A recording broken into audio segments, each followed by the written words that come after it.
এই মুহূর্তে আমরা সবসময় একটা কথা শুনতে যাচ্ছি যে জব চলে যাচ্ছে, ক্রিপ্টো কিন্তু প্রচুর জব তৈরি করছে। ইন্ডিয়ান মাইন্ডসেটটা আমি জানতে চাইছি এই মুহূর্তে ক্রিপ্টো নিয়ে, যে কি ভাবছে ইন্ডিয়া। তো যত রকমের বড় বড় সেলিব্রিটি, বিজনেসম্যান, তারা কিন্তু 2020-21 থেকে মেন মুনাফা কামানো শুরু করে দিয়েছে। টেসলা শেয়ার দেখি 25% ডাউন, ফেসবুক, অ্যাপেল, ম্যাকবুক, মানে যেগুলো শেয়ার মার্কেটে আছে ইউএসএ তে টেক কোম্পানিগুলো সব 25-30% ডাউন চলছে। ডোনাল্ড ট্রাম্পের পার্সোনাল ইনভেস্টমেন্ট, যেমন প্রিয়াঙ্কা চোপড়া, ওকে, এনএফটি থেকে প্রচুর কামিয়েছে। শিল্পা শেট্টি, ঠিক আছে, অমিতাভ বচ্চন, উনি একটা এনএফটি তৈরি করেছিল, যার একটা এনএফটি মানে কি একটা ছবি। একমাত্র ক্রিপ্টোই এমন একটা ইন্ডাস্ট্রি যেখানে ফ্রিতে ইনকাম করে।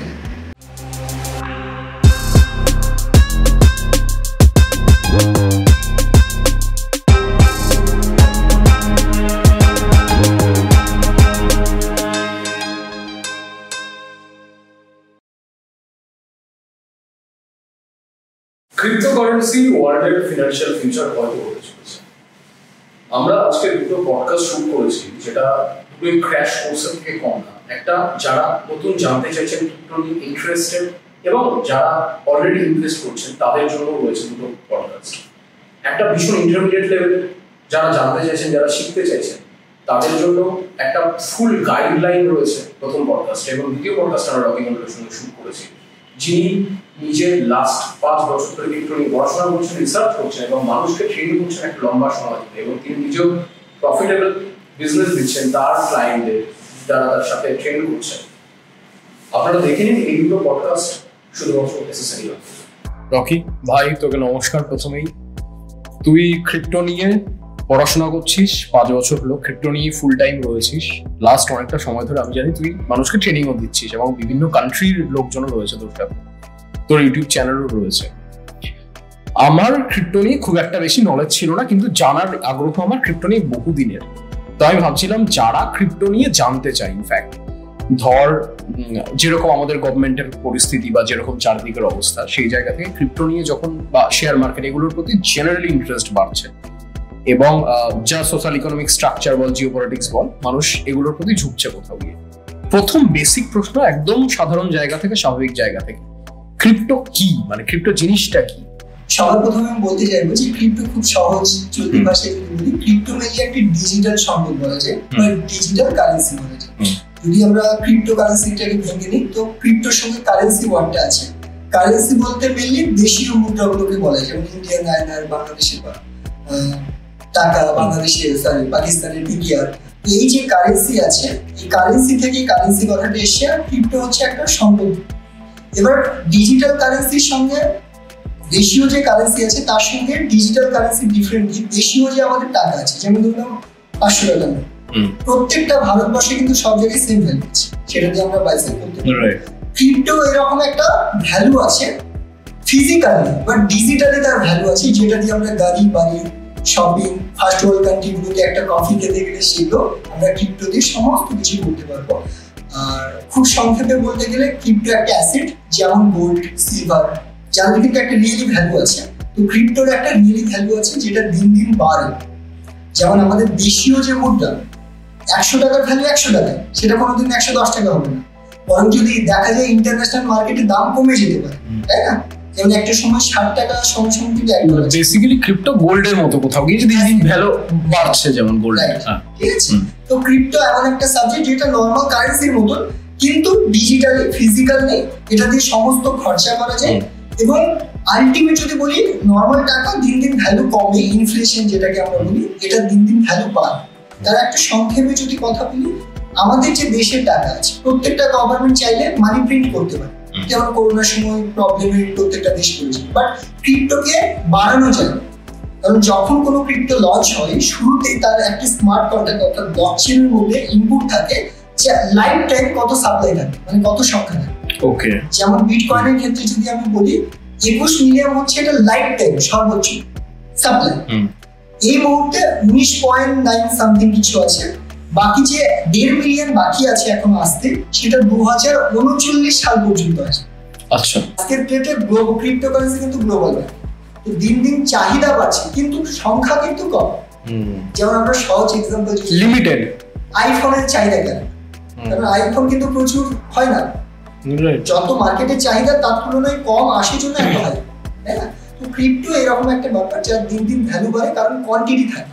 আমরা জানি মার্কেটে যে কোনো জিনিস হোক যদি অ্যাভেলেবেল কম থাকে তাহলে তার ভ্যালু বাড়বে। তো ওভারঅল ক্রিপ্টো নিয়ে এই ব্যাপারগুলোই আমাদের। আমি বুঝতে পারলাম ক্রিপ্টোর বেসিক ব্যাপারটা। তুই আমাকে বল যে সাধারণ মানুষ কেন ক্রিপ্টোতে ইনভেস্ট করবে, আমার কি লাভ হতে পারে, বা কেন আমি যাব ক্রিপ্টোতে? সবার প্রথমে বা শুড আই গো, মানে আমার যাওয়া উচিত কিনা সেটাও তুই আমাকে বল। প্রথমে বলি যে কেন ইনভেস্ট করবে। নরমালি ক্রিপ্টো ছেড়ে দিই, প্রথমে আসি লোক ইনভেস্টমেন্টটা কেন, অ্যাসেটটা এর জন্য, তাই না? নরমালি চলতি যা খরচা সেগুলো মেনটেন করার পর যেন ফিউচারে কোনো প্রবলেমে না পড়ে, সিকিউরিটির জন্য বা ফিউচার ভালোভাবে কাটানোর জন্য তারা মিউচুয়াল ফান্ড করে, এসআইপি করে, গোল্ড আমরা ইনভেস্ট করি। হ্যাঁ, ঠিক আছে। তো সেম ভাবে ক্রিপ্টোতেও তারা এই কারণগুলোতেই আসে ফিউচারকে সিকিউর করার জন্য। ওকে, এবার গোল্ড একটা যেমন ইনভেস্টমেন্ট হতে পারে, মিউচুয়াল ফান্ড, এসআইপি একটা, বা শেয়ার মার্কেটের স্টকে একটা ইনভেস্টমেন্ট হতে পারে, সেম ক্রিপ্টো একটা ইনভেস্টমেন্ট হতে পারে, কিন্তু রিটার্ন তার থেকে 10 গুণ বেশি দেবে। ওকে, ঠিক আছে। কেন? তার কারণ হচ্ছে প্রত্যেকটা জিনিস যখন শুরুতে থাকে অপরচুনিটি বেশি। আজকে যদি আমাদের ইন্ডিয়ান শেয়ার মার্কেটের কথা বলি তো 110 বছরের পুরনো মার্কেট, তো তার জন্য মার্কেটটা স্টেবল, যেমন খুব বেশি পাম্প করবে না, ডাম্প করবে। বাট ক্রিপ্টো মার্কেট হয় ভলিটাইল, অ্যাকচুয়ালি 2010 থেকে শুরু বিটকয়েনের জন্ম থেকে, কিন্তু মেন প্রপার যে র্যালি সেটা কিন্তু 2017-18 থেকে এসেছে মেনলি। তার আগে দেখা গেলে ক্রিপ্টোকারেন্সি ওই 4-5 খানি ছিল, এখন কয়েক হাজার হয়ে গেছে। তো সেই জায়গায় দেখতে গেলে এই 5-7 বছরের একটা শিশু প্লাস গ্লোবাল মার্কেট। এবার কি হয়েছে, গ্লোবালি প্রত্যেকটা দেশে এর অ্যাওয়ারনেস বাড়ছে, লোক ইনভেস্টমেন্ট করছে, আর মার্কেটে বেশি টাকা এলে প্রফিট রেশিওটা অনেক গুণ মাল্টিপ্লাই রিটার্ন আসছে। তো এই কারণে প্রত্যেকটা লোক কিন্তু ইন্টারেস্ট হচ্ছে ক্রিপ্টোতে। আমার এখান থেকে একটা জিনিস হঠাৎ মাথায় এলো, যখন তুই বলছিস লিমিটেড স্টক, সমস্ত মানুষ তো তাহলে যদি ধর সব সাধারণ মানুষ চাইছে যে ইনভেস্ট করতে, সম্ভবই তো না কোনোদিন, রাইট? মানে যেহেতু স্টকটা লিমিটেড না, মানে আমি কি ঠিক বলছি সেটা? না, অ্যাকচুয়ালি ব্যাপার কি হয়, আমি সহজ এক্সাম্পল দিই। ধরে নাও তোমার বাড়িতে বলেছে আমি সিজন চলছে, আম নিয়ে এসো। তুমি বাজারে গেলে দেখলে 50 জন আম নেবার জন্য রেডি, তো আম আছে 5 কিলো, আর সবাই 1 কিলো করে নিতে চাইছে। দাম বাড়বে তখন যে দোকানদার বা শপ ওনার আছে সে বলে যে বেশি টাকা দেবে তাকে। ক্রিপ্টোতে কি হয়, লিমিটেড সেইটাই। এবার যত চাহিদা বাড়বে, বাইং অর্ডার লাগবে, তত তার ভ্যালু ইনক্রিজ হবে। ওকে, যেমন বিটকয়েন একটা সময় কিন্তু 1 টাকারও কম স্টার্ট ছিল। রিসেন্ট টাইমে কত দাম জানো? 1,08,00,000 টাকার আশেপাশে রানিং কোনি চলছে, মানে 1 কোটি থেকে 1,05,00,000 আশেপাশে বর্তমান প্রাইস। কেন? তার কারণ গোটা চাহিদা বাড়ছে, প্রত্যেকটা দেশ একে লিগালি করছে।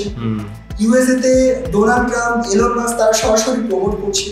আজকে যদি বলি ইন্টারন্যাশনালি যত সেলিব্রিটি আছে, হলিউড স্টার, তারা এর মধ্যে ইনভলভমেন্ট করছে। সেই কারণে রেজাল্টও বাড়ছে, প্রফিট বাড়ছে, এবং দিন দিন ইনক্রিজ হচ্ছে, লোকের চাহিদা কিন্তু এই ফিল্ডে বাড়ছে।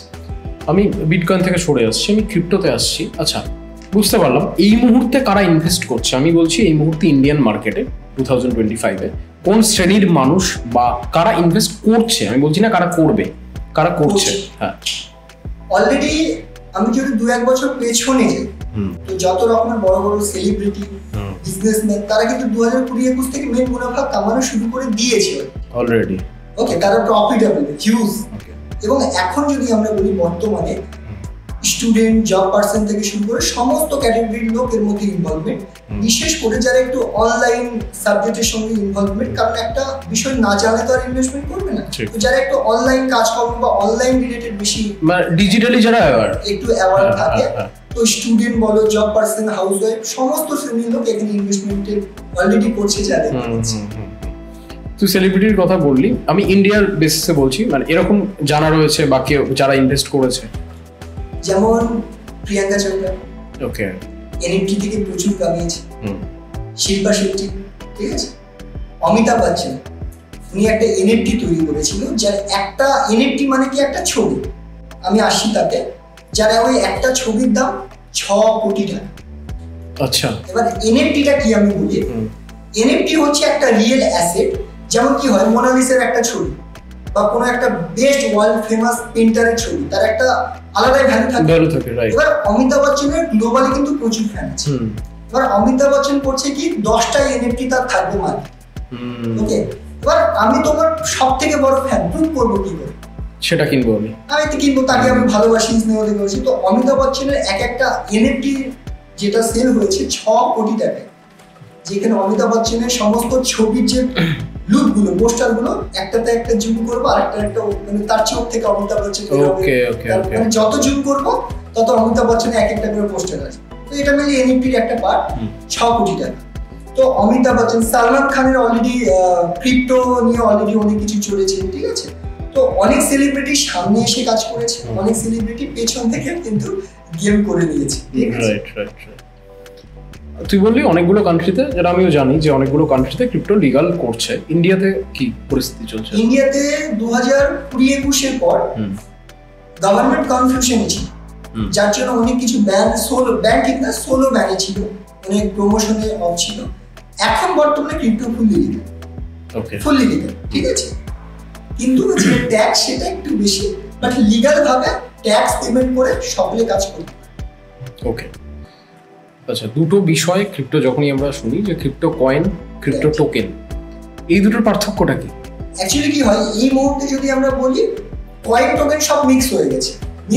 এর বলতে কি, আমি সহজভাবে বলি টোকেন ব্যাপারটা কেমন, আমি মজার ছলে বলছি। দেখবে আমরা স্কুল লাইফে যখন পড়তাম, সরকারি স্কুলে যদি পড়ে থাকো, আমি দেখবে স্কুলে ডিম ভাত খেতে দেবে, তার একটা টুকন দিত। ওকে, গট ইট। তো টুকন অ্যাকচুয়ালি তার রিয়েল ভ্যালু নেই, মানে আমি কিছু কিনছি তার বদলে একটা কাগজ বা একটা কয়েন, না আমি একটা বিজনেস করছি, তো আমাকে তুমি টাকা দেবে, তার একটা টোকেন হিসেবে আমি কিছু বেসিক্যালি সিলমোহর, ওটা যে তোমার প্রপারলি তেমন কিছু।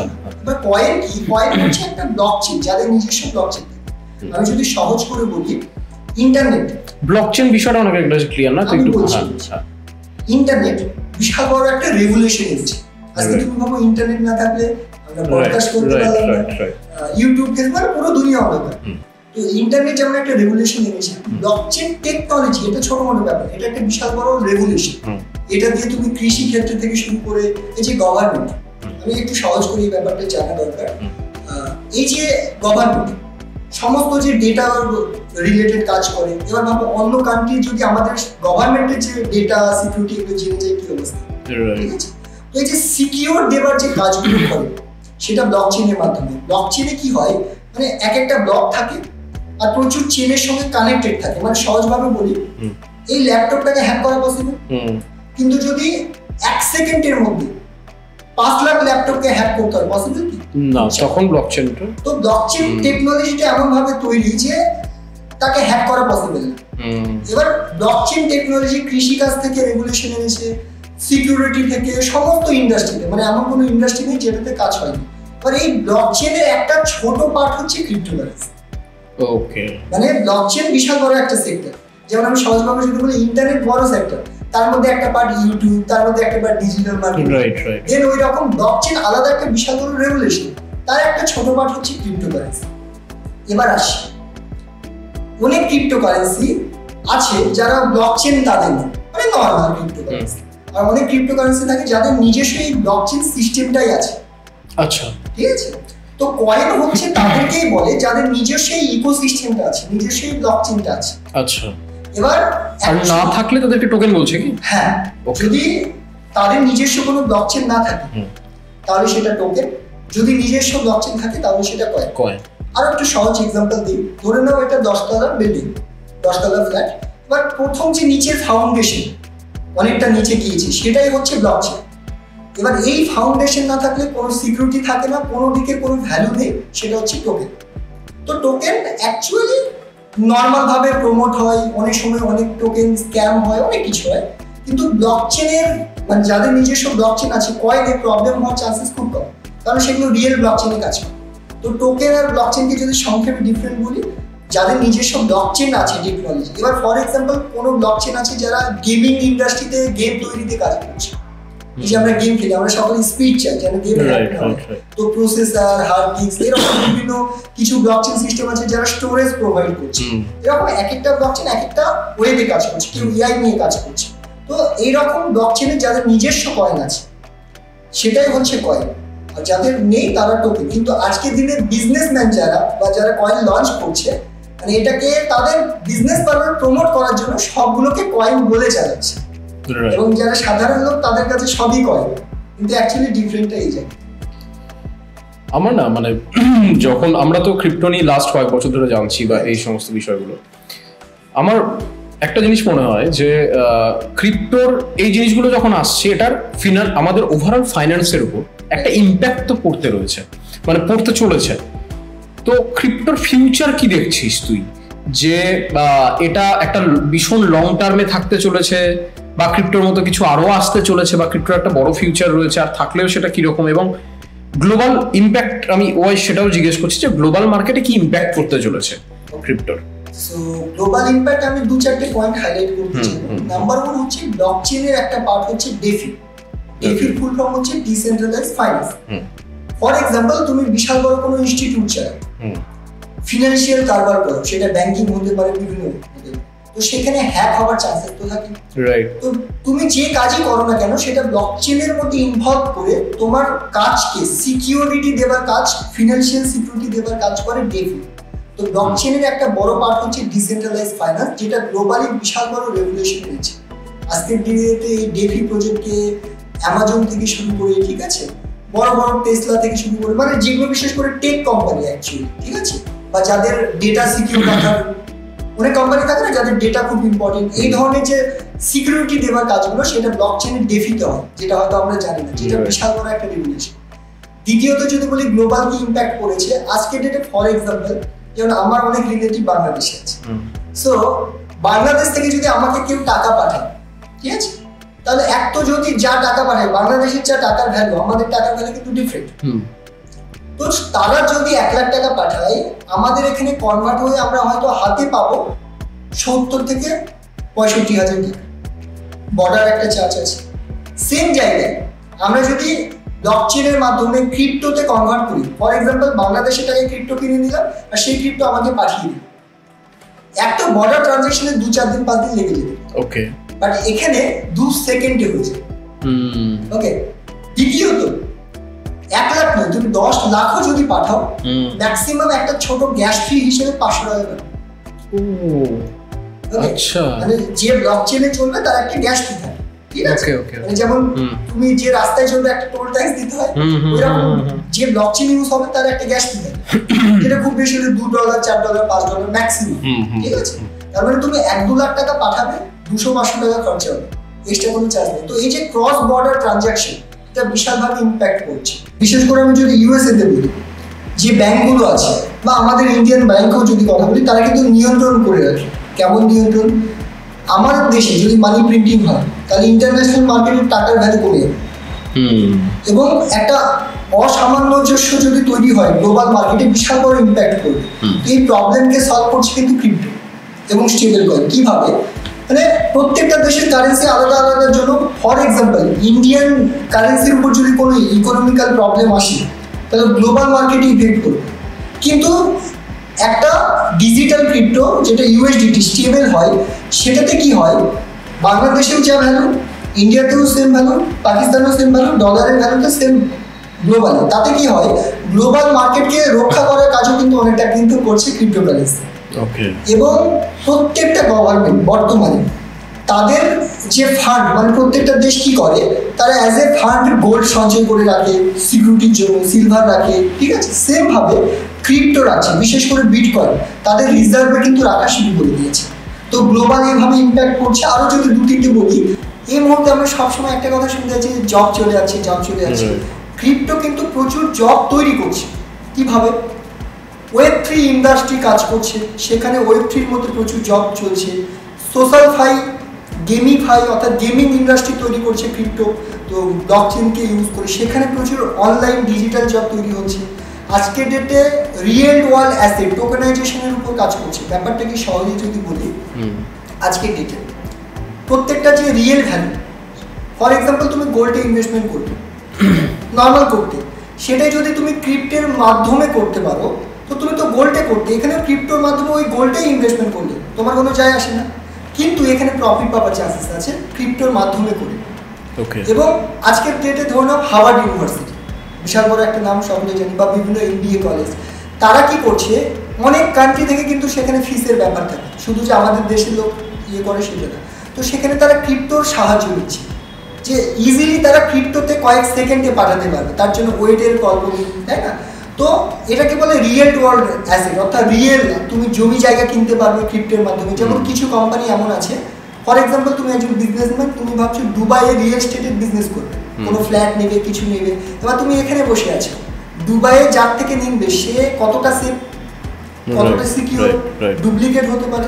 তো এই কোম্পানিগুলো কি করে, তারা তোমার হয়ে সিকিউরিটি, লিগালিটিস, ইন্টারন্যাশনাল ল এর সঙ্গে তারা দেখে নেবে। ওকে, মানে রিয়েল ওয়ার্ল্ড অ্যাসেটে ক্রিপ্টোর দ্বারাই তোমাকে গ্লোবালি বিজনেস করারও কিন্তু সুযোগ দিচ্ছে। তো এইভাবে প্রচুর বিষয়ে গ্লোবালি কিন্তু ইম্প্যাক্ট ফেলছে, এবং আজকে ডেটে প্রত্যেকটা বড় বড় ইনফ্লুয়েন্সার গ্লোবালি তারা কিন্তু ক্রিপ্টোতে প্রচণ্ডভাবে পজিটিভ ইম্প্যাক্ট ফেলারও চেষ্টা করছে। আমি রিসেন্টলি একটা জিনিস দেখছি ক্রিপ্টো নিয়ে, ঠিক আছে, বাট সবচেয়ে বেশি না মাথা ব্যথা ইউএসএ, মানে আমি জানি না ডোনাল্ড ট্রাম্প ডাইরেক্টলি এসে বলছে কেন, মানে why USA is so much interested in crypto. তার দু তিনটি কারণ। নাম্বার ওয়ান, আমি একটা ফ্যাক্ট বলছি, এটা অফিসিয়াল না, আনঅফিসিয়াল খবর, সেটা হচ্ছে যে আজকে ডেটে এলন মাস্ক নাম্বার ওয়ান কবে হয়েছে ওয়ার্ল্ডের মধ্যে? নাম্বার ওয়ান 2021-এর পরে হয়েছে, রাইট? হ্যাঁ, 3-4 বছরের মধ্যেই যা হয় হঠাৎ করে, মানে তার আগে যদি আমরা দেখি টপ 5 বা 8-এর মধ্যেও ছিল না, অনেকটা ডাউনে কিন্তু ছিল। হঠাৎ করে 2020-21-এর পর, তার কারণ হচ্ছে 2021-এ ক্রিপ্টোর মধ্যে বিশাল বড় ইনভলভমেন্ট কিন্তু এলন মাস্কের ছিল। ওকে, এবং আমি সামনে যদি ডিসকাস হয় মিম কয়েন নিয়ে বলবো। মিম কয়েন ক্রিপ্টোতে এমন একটা সেক্টর থাকে যেখানে একটা লোয়ার নর্মাল কয়েনকে এলন মাস্ক হাইপ তৈরি করার কারণে তার নামে, মানে 2 পয়সার কয়েনটা 90 টাকায় চলে গেছে, প্রায় 90 টাকা 80 টাকার আশেপাশে, ঠিক আছে, 2 পয়সা। তো সেই জায়গায় যদি 90% সাপ্লাই শুধু এলন মাস্কের কাছে থাকে, তাহলে কি লেভেলে তার ফান্ড বা তার যে অ্যাসেট মাল্টিপ্লাই হয়েছে। তো অনেক বড় বড় ইন্টারন্যাশনাল নিউজ থেকে শুরু করে সব জায়গায় কভার করা হয় যে এলন মাস্কের নাম্বার ওয়ান পজিশনে থাকা বা আসার পেছনে ক্রিপ্টোর বিশাল অবদান আছে। কারণ ওপেনলি এলন মাস্ক এসে টুইট করে ডজ কয়েন দিয়ে। আজকে টুইটারে যদি আমরা পুরোনো টুইটগুলো দেখে নিই, মানে যেটা এখন এক্স হয়ে গেছে, তার যে লোগো, সেখানে ডজ কয়েন বলে একটা মিম কয়েন, তার লোগো মাঝে মাঝে দিয়ে দেয়। মাঝে মাঝে বলে যে টেসলার মালিক, টুইটারের মালিক হচ্ছে ডজ, একটা কুকুরের লোগো, মানে যে ডজ কয়েনের থিম আছে সেটা দিয়ে দেবে। এদিকে মার্কেটে হাইপ আসে, ঠিক আছে, এবার লোক দেখা দেখি বাই করা শুরু করে। তো এইভাবে নিচ থেকে 2 পয়সা থেকে 80-82 টাকায় যাওয়া, মানে বিশাল বড় একটা ব্যাপার। তো এইভাবে তারা বেনিফিট হচ্ছে। অনেকেই ইনডাইরেক্টলি ছিল। রিসেন্টলি ডোনাল্ড ট্রাম্প আসার পর ক্রিপ্টো নিয়ে আরও যেভাবে ফোকাস করছে, যেমন পুতিন তার নিজের টোকেন লঞ্চ করেছে, ডোনাল্ড ট্রাম্প তার নিজস্ব মিম কয়েন লঞ্চ করেছে, ডোনাল্ড ট্রাম্পের ওয়াইফের নামে মিম কয়েন লঞ্চ হয়েছে, ব্যাংক অফ আর্জেন্টিনা তার নামে মিম কয়েন হয়েছে। তো গ্লোবালি তারা কিন্তু এর মধ্যে ইনভলভমেন্ট হচ্ছে তার দুটো কারণ। ক্রিপ্টো জগতে যেগুলো রিয়েল বিজনেস হয়, যেটা আমি প্রথমে কি বললাম, যাদের নিজস্ব ব্লকচেন, সেগুলো কি কয়েন। নর্মাল যেগুলো চলে ওই রকম সিকিউরিটি না, ওই রকম সেগুলো টোকেন। আর মিম কয়েন থাকে যার কিছু থাকে, ওটা শুধু হাইপে চলে। আমি যদি ডজ কয়েনের কথা বলি, ডজ কয়েন শুরু হয়েছিল 2013-তে। কেন? মিম পারপাস। মানে যেমন দেখবে আমরা কিছু মিমস ফেসবুকে দেখি, ওই রকম ইউএসএতে একটা কুকুরের ফানি ইমেজ ভাইরাল হয়।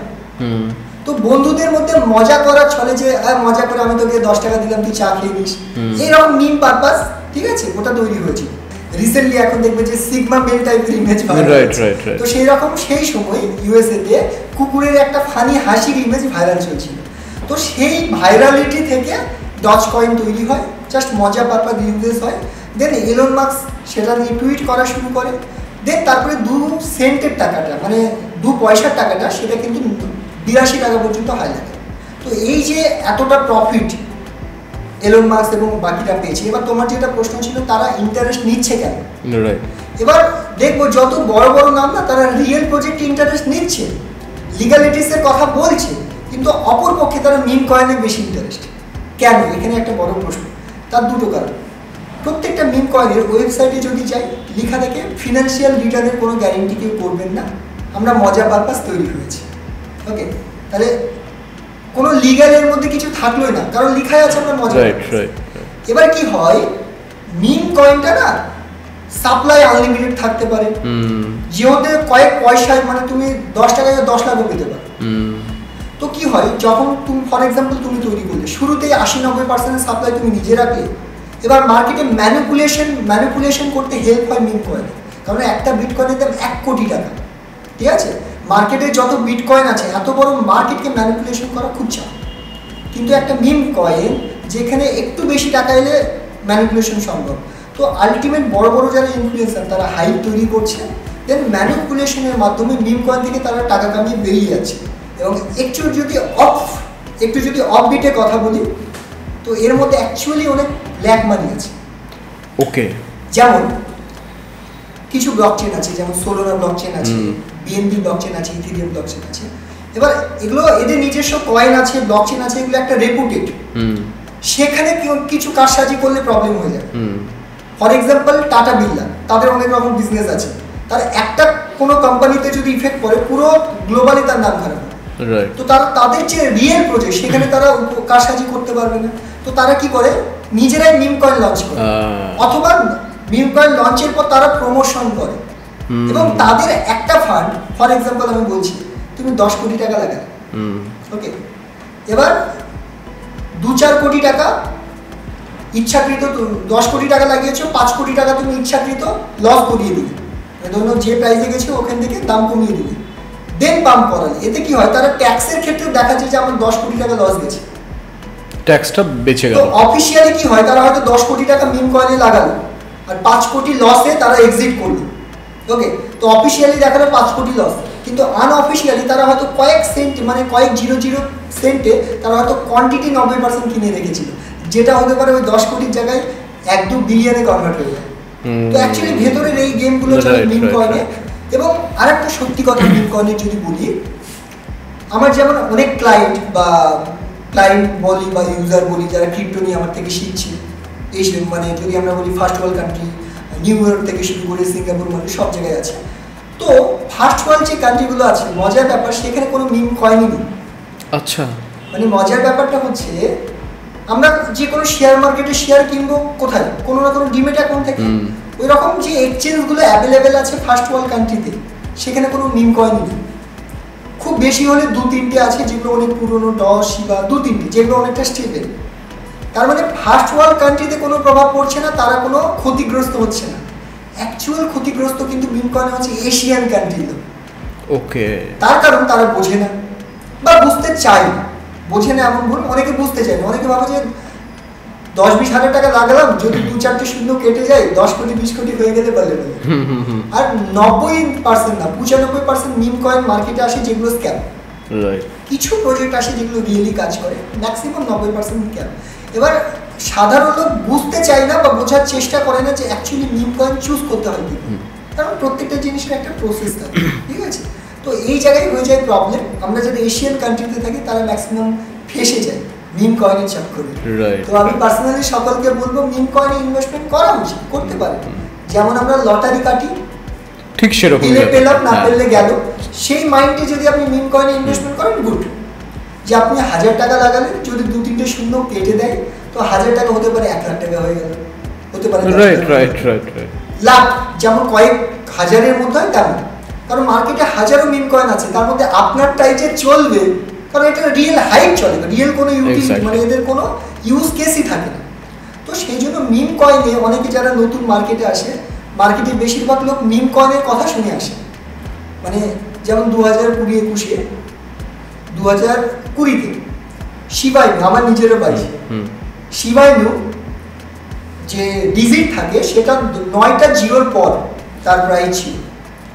দেন 2 মাসের মধ্যে 4টে জিরো কি, মানে তুমি যদি বেশি না মাত্র 1000 টাকা ইনভেস্টমেন্ট করো, তার ভ্যালু 3 মাস 4 মাসের মধ্যে 10 লাখ। ওয়াও। তো এই জন্য অ্যাকচুয়ালি সাধারণ লোক মিম কয়েনে ইন্টারেস্ট নেয়। আজকে আমি এতক্ষণ ধরে ডজ কয়েন বললাম, ডজ কয়েনের যদি ইনিশিয়াল প্রাইস দেখি, সেখান থেকে 2.5 লাখ% রিটার্ন, 2.5 লাখ% রিটার্ন। তো এই জন্য অ্যাকচুয়ালি মিম কয়েনে লোক বেশি ইন্টারেস্ট। কিন্তু একটা জিনিস মাথায় রাখতে হবে, সেই সময় আমরা মার্কেটের ম্যাক্সিমাম লোক ছিল না, এবং মিম কয়েনে ওই 2-4টেই ছিল। যা হাইপ এসেছে, টাকা এসেছে, অ্যাকচুয়ালি ওই 2-3 দিয়ে এসেছে। এখন হাজারো মিম কয়েন 90% স্ক্যাম। তো এখন যদি আমরা মিম কয়েনে না বুঝে ইনভেস্টমেন্ট করি, ফেসে করতে পারি লটারির মতো 10-20 মানে 500-1000 টাকা লাগিয়ে দিলাম, যা হলে হলো সেই পারপাস, ঠিক আছে। অথবা প্রপার নলেজ নিয়ে, ঠিক আছে। আজকে ডেটে বড় বড় যারা ইনফ্লুয়েন্সার, তারা নিজেরা কোন মিম কয়েন কিনে রেখেছে। আজকে ডেটে ভাবো বড় কোনো ইনফ্লুয়েন্সার তারা যদি নিজেরা কোনো মিম কয়েন কিনে রাখে, আর সেটা যদি আমরা শুরুতেই জানতে পারি, আর সেই মিম কয়েনকে যদি আমরাও বাই করে রাখি, তাহলে তারা একটা সময় হাইপ তুলবে, তখন আমরা বেনিফিট পাবো। তো মিম কয়েন সিলেকশনে অনেক টেকনিক্যাল ব্যাপার থাকে আর কি। আমি না মানে বিটকয়েনে ফিরে আসবো বা সরি ক্রিপ্টোতেই ফিরে আসবো আমি, যে আমরা কেন ইন্টারেস্ট হচ্ছে মানুষের বা কেন একটা অ্যাসেট হিসাবে এটাকে দেখা উচিত সেটা বুঝতে পারলাম। তুই যেহেতু ট্রেন করছিস মানুষকে এবং মানুষের সাথে টাচে রয়েছিস, তোর কাছে মানুষ জানতে আসছে যে কিভাবে করব বা কি বিষয়গুলো নিয়ে করব। ইন্ডিয়ান মাইন্ডসেটটা আমি জানতে চাইছি এই মুহূর্তে ক্রিপ্টো নিয়ে, যে কি ভাবছে ইন্ডিয়া। মানে তোর কি মনে হচ্ছে যে এখনো কি দূরে সরিয়ে রাখার মতো একটা করে ব্যাপার রেখেছে যে না না না না এগুলো দরকার নেই, আমরা গোল্ড সোনা টাকা অবধি ঠিক রয়েছে আমাদের, নাকি they are getting interested in this? Actually এই মুহূর্তে যদি আমরা দেখি 3 টাইপের লোক আমরা দেখতে পাচ্ছি ক্রিপ্টো নিয়ে। নাম্বার 1, একজনের ধারণা, মানে কিছু ব্যক্তির ধারণা ক্রিপ্টো আনলিগাল, ইল্লিগাল, রাইট? হ্যাঁ, অ্যাকচুয়ালি লিগাল, কিন্তু তাদের ধারণা ইল্লিগাল। হ্যাঁ, ইল্লিগাল। তো তারা ক্রিপ্টো দূরে থাকছে ক্রিপ্টো থেকে, ক্রিপ্টো নিয়ে কাজ করছে, এ তো স্ক্যাম করছে, ওই যে টিভিতে যেমন দেখায়, ঠিক আছে, টেরোরিস্ট, সেই টাইপের কাজের সঙ্গে যুক্ত অনেকের ধারণা আছে।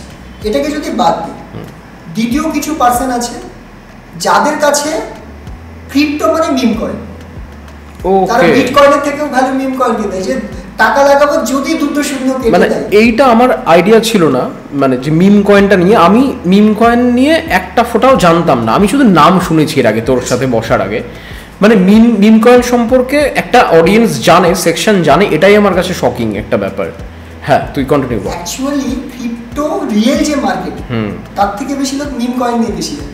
ওকে, তার কারণ আজকে তুমি 10,000 টাকা কোনো কয়েনে ইনভেস্ট করলে, সেটা তোমায় 100% রিটার্ন দেয়, 20,000 হয়ে গেল, ঠিক আছে, নর্মালি হয়। কিন্তু একটা কয়েন কোনো এক সময় 2,00,000% রিটার্ন দিয়েছে, ভাইরাল এটা ছিল, 2 লাখ দিয়েছে।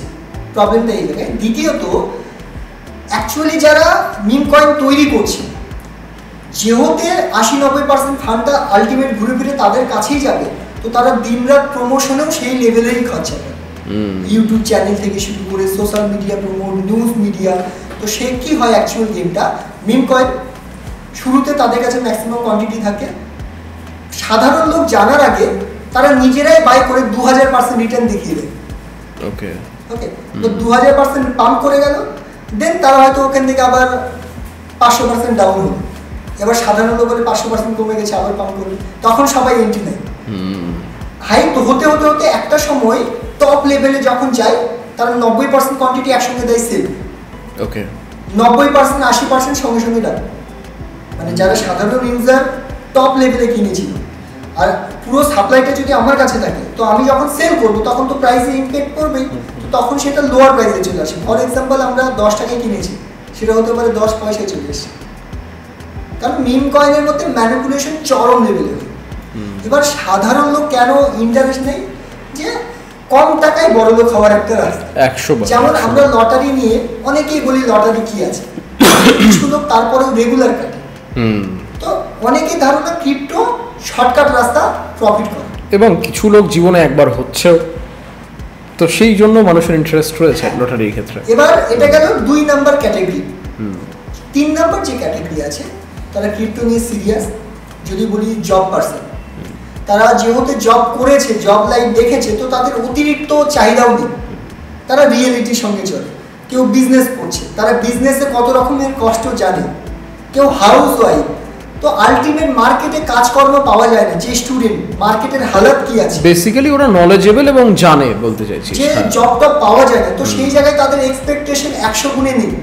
তারা নরমালি ভাবে যে আমি একটা 1,000 টাকা লাগাবো, সেটা যদি আমার 5,000 হয়ে যায়, গুড এনাফ, মানে আমার একটা অ্যাসেটের মতো। হ্যাঁ, এবার আমরা যদি শেয়ার মার্কেটে দেখি, ইয়ারলি যদি কোনো স্টক ভালো পারফর্ম করে সেটা 20 থেকে 30% ভালো পারফর্ম। আর এখানে তো এক দিনে 200, 300, 500, 1000%। আমরা এই লাস্ট কিছু দিনের মধ্যে এমন অনেক কয়েনে 7 দিনে 600 থেকে 800% রিটার্ন দিয়েছে। মানে বেসিক্যালি ক্রিপ্টো নিয়ে না আমি যেটা বুঝছি যে it's good if you have knowledge, right? মানে তো যদি জানাশোনা থাকে তাহলে you can go for it, কারণ লিগাল এটা অ্যাট দ্য সেম টাইম। হ্যাঁ হ্যাঁ, শেয়ারে সাপোজ কেউ ইনভেস্ট করতে চাইছে, সেখানে না করে আমি ক্রিপ্টোর দিকে কেন ঝুঁকবো? আজকে ডেটে যারা জব পারসন 10টা থেকে 4টা তারা জব করে, মার্কেটে কাজ করবে কখন? 100বার। একজন হাউস ওয়াইফ তার তো অর্ধেক টাইম বাড়ির কাজকর্মতেই চলে যায়। তো আলটিমেট প্রত্যেকটা ব্যক্তি, মানে একমাত্র যারা বেকার অথবা যারা এটাকেই প্রফেশন করেছে তারা ছাড়া সাধারণ লোকের শেয়ার মার্কেটের জন্য সুইটেবল টাইম খুব প্রবলেম। কিন্তু সেই জায়গায় ক্রিপ্টো এক তো global market, share market control হয় শুধু আমাদের দেশের উপর, ক্রিপ্টো গ্লোবালি ইম্প্যাক্ট করে। রাইট। দ্বিতীয়ত হচ্ছে শেয়ার মার্কেট সপ্তাহে 5 দিন চলে, ওকে, শনিবার রবিবার অফ থাকে, তবুও 9টা থেকে 9:30 থেকে 3:30 4টা পর্যন্ত। ক্রিপ্টো 24 ঘন্টা চলে, সপ্তাহে 7 দিন চলে। এবার এখানে প্লাস পয়েন্ট কি, আমি জব পারসন, বাড়ি ফিরলাম, ফ্রেশ হলাম, রাত্রি 9টার দিকে মার্কেট দেখলাম, মনে হলো ট্রেড নিয়ে প্রফিট করলাম। রাত্রি 1:30টার দিকে ঘুম থেকে উঠলাম, কিছু মনে হলো ট্রেড নিয়ে প্রফিট করলাম। তো আমার কাছে সময়ের যে ব্যাপার এটা খুব ইম্পর্টেন্ট, যার জন্য প্রত্যেকটা প্রফেশনাল লোক তারা কিন্তু ক্রিপ্টোতে এবার ইন্টারেস্ট হচ্ছে। যে বাড়ি ফিরে আজকের দিনে ডক্টর, সে সারাদিন সময় পায় না, কিন্তু সে অন্তত বাড়ি ফিরে ফ্রেশ হয়ে 2-4টে ইনভেস্টমেন্ট অন্তত দেখে শুনে করতে পারবে, কারণ 24 ঘন্টা চলে, 7 দিনে চলে। দ্বিতীয়ত আজকের ডেটে ফর এক্সাম্পল MRF এর যদি শেয়ারের কথা বলি, ইন্ডিয়ান প্রায় 1 লাখ টাকা। এবার শেয়ার মার্কেটে না প্রপার একটা শেয়ার কমসে কম নিতে হবে। এবার কেউ জানে MRF পাম্প করবে, তারপরেও সে নিতে পারবে না, কারণ 1 লাখ ছাড়া নেওয়া যাবে।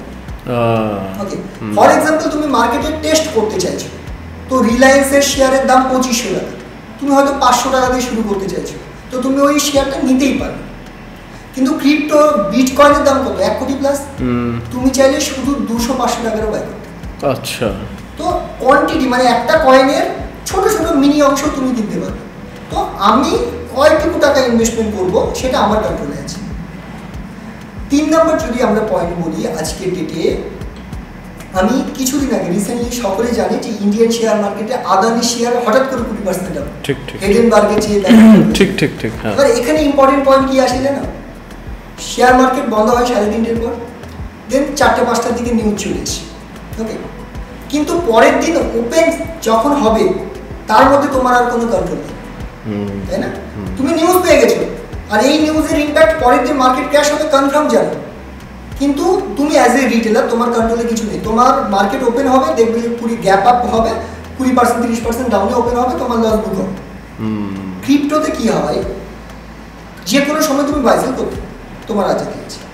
কিছুদিন আগে গ্লোবালি কিছু নিউজ এসেছিল, যেমন ইউক্রেন রাশিয়ার ওয়ারের রিলেটেড আর অনেক রকম ব্যাপারে ইম্প্যাক্ট পড়ে, তো আমরা বুঝতে পারি যে এখন মার্কেট ডাউন হবে, তো আমি পরের দিনের জন্য কেন ওয়েট করবো, সঙ্গে সঙ্গে সেল করে প্রফিট বুক করব। ঠিক ঠিক ঠিক, রাইট? তো এই যে ডিফারেন্সিয়েশনগুলো। দ্বিতীয়ত আজকের ডেটে ক্রিপ্টো গ্লোবাল মার্কেট, আজকের ডেটে শেয়ার মার্কেট, এক তো প্রত্যেকটা কাছে প্রপার নলেজ দরকার, প্রপার এডুকেটার দরকার। এবার ফর এক্সাম্পল আমার আশেপাশে যারা শেয়ার মার্কেটে আছে তাদের নলেজ পছন্দ হচ্ছে না, তুমি ফার্স্ট অন্য কোনো দেশের কাউকে পছন্দ করছো, পসিবল না, কারণ প্রত্যেক দেশের শেয়ার মার্কেট আলাদা। কিন্তু ক্রিপ্টো গ্লোবাল, এবং আজকে বাংলাদেশ থেকে আমার থেকে লোক শিখছে, অনেকে রাশিয়ায় বসে আছে তারা শিখছে, অনেকে ফিনল্যান্ড, বিভিন্ন কান্ট্রিতে। তো গ্লোবাল মার্কেট হওয়ায় এডুকেশন নেওয়াটা সহজ। তো আরো অনেকগুলো এরকম রিজন আছে যে কারণে স্টুডেন্ট থেকে শুরু করে প্রত্যেকটা ব্যক্তি ক্রিপ্টোতে ইনভলভ হচ্ছে। আর একটা সব থেকে পজিটিভ ব্যাপার, শেয়ার মার্কেটে টাকা ইনভেস্ট না করলে 1 পয়সা কামাতে পারবে না। আমার মতে ওয়ার্ল্ডের যত ইন্ডাস্ট্রি আছে, একমাত্র ক্রিপ্টোই এমন একটা ইন্ডাস্ট্রি যেখানে ফ্রিতে ইনকাম করে, কোনো টাকা না লাগে। ক্রিপ্টোতে এয়ারড্রপ বলে একটা সেক্টর হয়, যেখানে তোমাকে কিছু টাস্ক দেওয়া হবে, সোশ্যাল মিডিয়ায় ফলো করো, লাইক করো, শেয়ার করো, কমেন্ট করো, দেখবে অনেক কিছু টুইটারে ভাইরাল হয়। তো সবাই যদি হ্যাশট্যাগ চালায় তাহলে সেটা কিন্তু ভাইরাল হতে পারে। তো এইরকম কিছু টাস্ক থাকে যেগুলো আমরা করলে ফ্রিতে কিছু কয়েন পাবো, আর সেই কয়েনটা ওই কোম্পানি যখন এক্সচেঞ্জে লিস্ট করবে, ফর এক্সাম্পল $1 লিস্ট হলো, আর আমি 50টা কয়েন পেলাম, তার মানে ফ্রিতে $50 পেয়ে গেলাম। তো প্রচুর লোক ফ্রিতেও ক্রিপ্টো থেকে কিন্তু আর্ন করার একটা সুযোগ পায়। দ্বিতীয়ত আরো একটা ব্যাপার বললাম ফ্রিতে, এমন একটা ক্রিপ্টো ফিল্ড যেখানে তুমি শেখার জন্য টাকা পাবে। আচ্ছা, আজকে ইন্ডিয়ার মধ্যে এবং ওয়ার্ল্ডের মধ্যে সবথেকে বড় এক্সচেঞ্জ বাইন্যান্স। বাইন্যান্স একাডেমি বলে একটা ফাংশন আছে এবং আরো অনেক সিস্টেম আছে যেখানে তুমি এডুকেশন নেবে, যত ভালো এডুকেশন নেবে তার উপর ফ্রিতে কিছু কয়েন পাবে যেটাকে সেল করে তুমি কামাতে পারবে। মানে ক্রিপ্টোতে তুমি যদি নলেজ নেওয়া শুরু করো আর তোমার কাছে যদি টাকা না থাকে, তুমি ফ্রিতেও কিছু টাকা আর্ন করে একটা সময় পর তুমি ইনভেস্টমেন্টের জার্নি করতে পারবে। তো ওভারঅল অনেকগুলো এরকম রিজন আছে যে কারণে গ্লোবালি প্রত্যেকে দারুণভাবে ঝুঁকছে ক্রিপ্টোর। এবং বর্তমানে আমরা গভর্নমেন্ট এবং আমরা যদি বাংলাদেশের কথাও বলি, খারাপ অবস্থা, ইন্ডিয়াতেও সে, তো প্রত্যেকটা কান্ট্রি মানে বিশেষ করে এশিয়ান কান্ট্রিগুলোতে যদি বলি প্রত্যেকটার যা অবস্থা, প্রত্যেকে দারুণভাবে ঝুঁকছে ক্রিপ্টো। বাই সেল ট্রেডিং ছাড়া আর এখান থেকে তুই ইনকাম করতে পারবি? অবশ্যই। অ্যাকচুয়ালি ক্রিপ্টোতে প্রায় 10 থেকে 12 রকমভাবে আর্নিং করা যায় ক্রিপ্টো ব্লকচেন। নাম্বার 1 বললাম ফ্রিতে এয়ারড্রপে পসিবল। 2 নাম্বার হচ্ছে ক্রিপ্টোতে স্টেকিং বলে একটা পার্ট আছে। তুমি কিছু কয়েন কিনলে সেটাকে স্টেক করে দিলে, স্টেক করে দিলে মানে লক করে দিলে, ওকে, সেই কয়েনটা লক হয়ে যাবে, তুমি তুলতে পারবে না 6 মাস 3 মাস 1 বছরের জন্য, কিন্তু তার অ্যাজ এ রিটার্ন হিসেবে তুমি 12% 13% 15% একটা আর্ন করতে পারবে। আচ্ছা, ক্রিপ্টোতে হয় মাইনিং, যেটা বিটকয়েন শুরু, যেমন অনেকেই বলে মাইনিং মেশিন নিতে হয়, শুরুতে যেটা ছিল, তো তুমি মাইনিং করে আর্ন করতে পারবে। ক্রিপ্টোতে লিস্টিং ম্যানেজার বলে একটা অপশন থাকে। এই যে এক্সচেঞ্জে কোনো কয়েন লঞ্চ, তো যারা কোম্পানি কোনো কয়েন লঞ্চ করছে আর যারা এক্সচেঞ্জ যেখানে লিস্ট হবে মিডিলে কেউ তাদেরকে কানেক্ট করিয়ে দেয়, তো এই লিস্টিং ম্যানেজার বলে। আর এক একটা লিস্টিং ম্যানেজার এক একটা কয়েন থেকে 30-40 লাখ টাকা পর্যন্ত ইনকাম করতে পারে। মানে যদি একজন প্রপার নলেজ দিয়ে লিস্টিং ম্যানেজার হতে পারে, সে 25-30-50 লাখ টাকা মাসে আর্নিং করা কোনো ব্যাপার না। এর পাশাপাশি যদি বলি আরবিট্রেজ ট্রেড করে আর্নিং করা পসিবল, এরকম আরও আদার্স ইন্ডাস্ট্রি আছে। ব্লকচেন এক্সপার্ট হয়ে এডুকেটর হিসেবে পসিবল।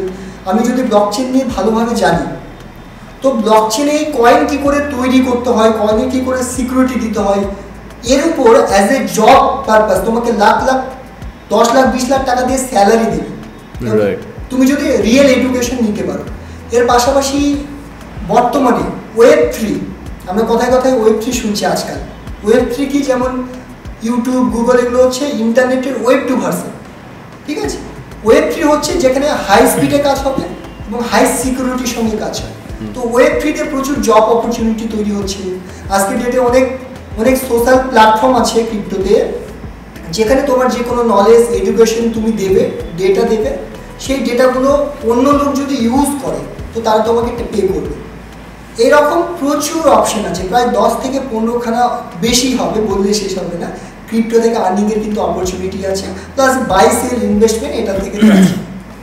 শিবা ইনুর কথা তুই বলছিলিস, মিম কয়েন থেকে মানে কয়েক হাজার থেকে কয়েক লক্ষ কামিয়েছে, মানে এই বিষয়টা নিয়ে তুই না আর একটু বল যে যে এরা কিভাবে বিষয়টাকে ইয়ে করছে, বা মিম কয়েনের নিয়েও আজকে যে হচ্ছে ব্যাপারটা, তো সেই মিম কয়েনের ব্যাপারটা নিয়ে আর একটু বল। অ্যাকচুয়ালি মিম কয়েন যাদের কোনো ইউটিলিটি থাকে, ইউজ কেস থাকে, তারা নর্মাল লঞ্চ হয়েছে, মার্কেটে হাইপ তৈরি হয়, যেটা তুই বলছিলিস একটু আগে, বাই করতে থাকে, পাম্প করতে থাকে।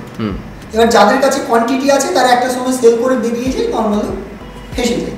কিন্তু যারা শুরুতে নিয়েছে তারা হয়তো 3-4 জিরোর পর নিয়েছে। ওকে, মানে ফর এক্সাম্পল শিবা ইনু যদি বলি 2020-তে, 2020ও না, 2020-র এন্ডিং এর শেষে, মানে 21 আগস্ট মাসের আশেপাশে 10টা জিরোর পর ভ্যালু ছিল, কিন্তু নভেম্বরে সেটা 4টে জিরো কিল করেছিল। মানে ওই 1000 টাকা এততে কনভার্ট হয়েছিল, যেহেতু হাইপে চলে আর যেহেতু গ্লোবাল মার্কেট। ওকে, মার্কেটে যখনই একটা ভালো টাকা আসে তখনই হাই লেভেলের পাম্প করা শুরু করে, তো সেই জন্য সকলে ইন্টারেস্ট মেনলি নেয়। আর মিম কয়েন থেকে হাইয়েস্ট ইনভেস্টমেন্ট মানে রিটার্ন যেটা, সেটা কত, মানে কি? অ্যাকচুয়ালি লাস্ট যে বুলরান দিয়েছে 2020-21-এ 1000x পর্যন্ত দেখা গেছে। 1000x মানে 100% না, গট ইট 1,00,000%, ঠিক আছে।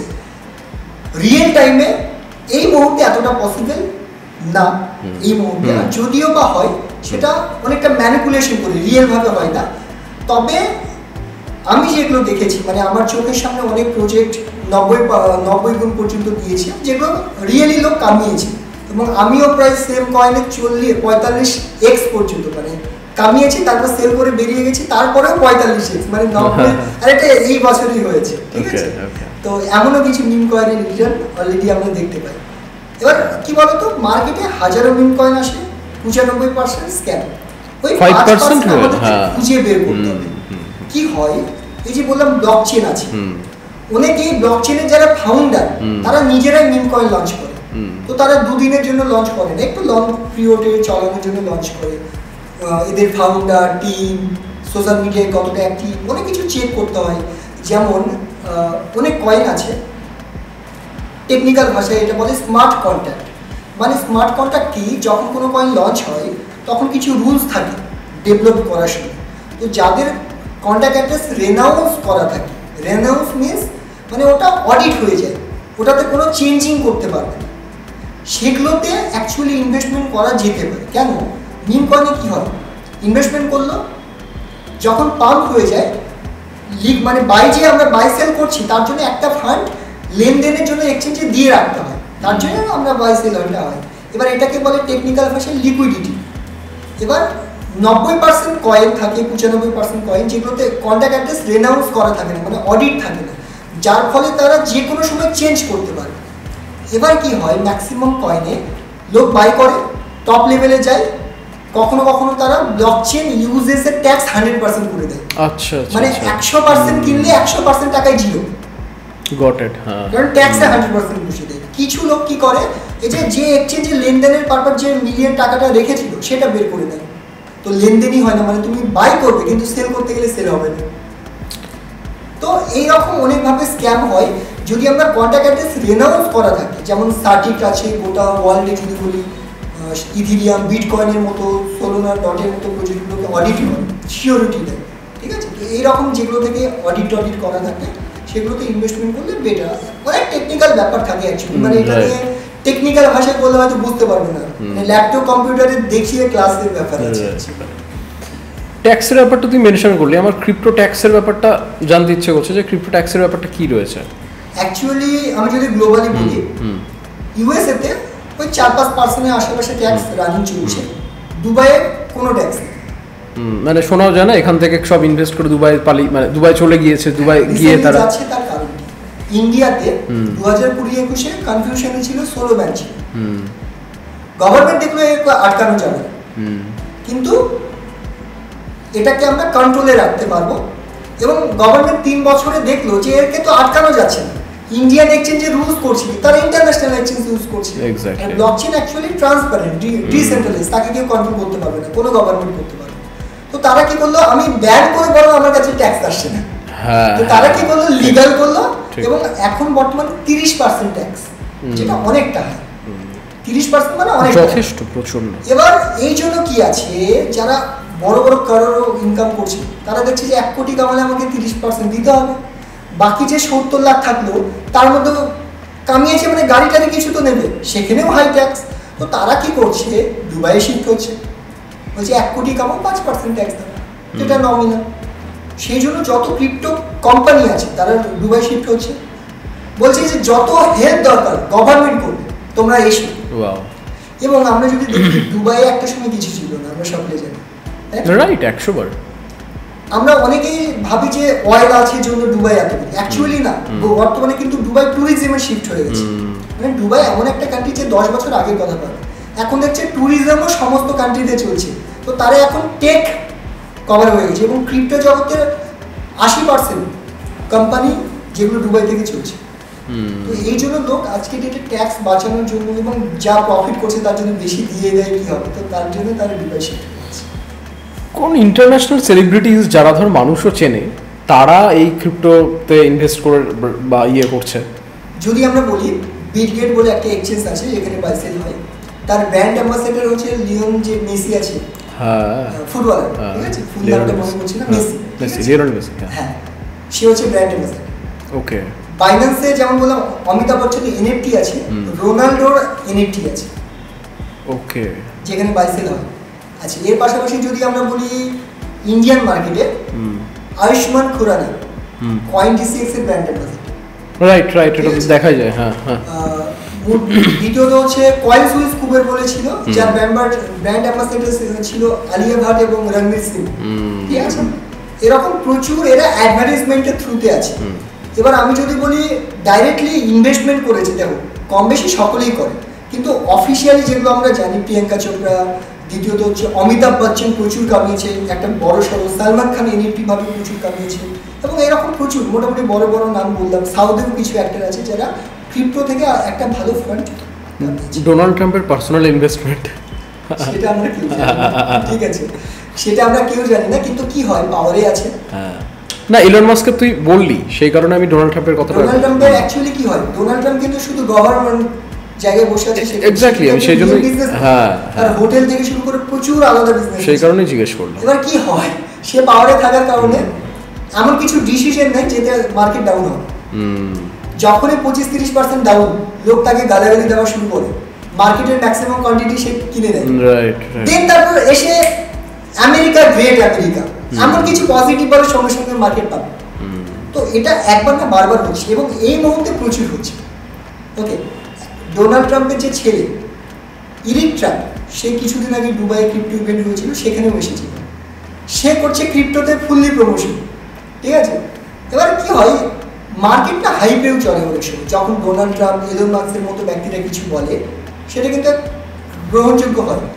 তারা এমন কিছু সিদ্ধান্ত নেয় যেখানে ক্রিপ্টো নিয়ে নেগেটিভ চর্চা হয়, মার্কেট ডাউন হয়, দেন তারাই আবার পাম্প করে। মানে সরকারে যেটা বললো, দুদিন পর তারাই পজিটিভ বলে, তারাই নেগেটিভ বলে, কন্ট্রোল করে না কোথাও গিয়ে। সামহাও মার্কেট তো কন্ট্রোল করছে। এবং হ্যাঁ, এবং রিসেন্টলি ট্রাম্প একটা মিম কয়েন লঞ্চ করে, যার নামই ট্রাম্প। আচ্ছা, মিম কয়েন মানে যদি রিয়েল কয়েনের ভ্যালু দেখি, তার ভ্যালু হয়তো খুব বেশি হলে 100 কোটি টাকা, কিন্তু যেহেতু ট্রাম্প লঞ্চ করেছে, মার্কেটে হাই প্রমোশন হয়েছে, সেইটা যায় 14 থেকে 18,000 টাকা।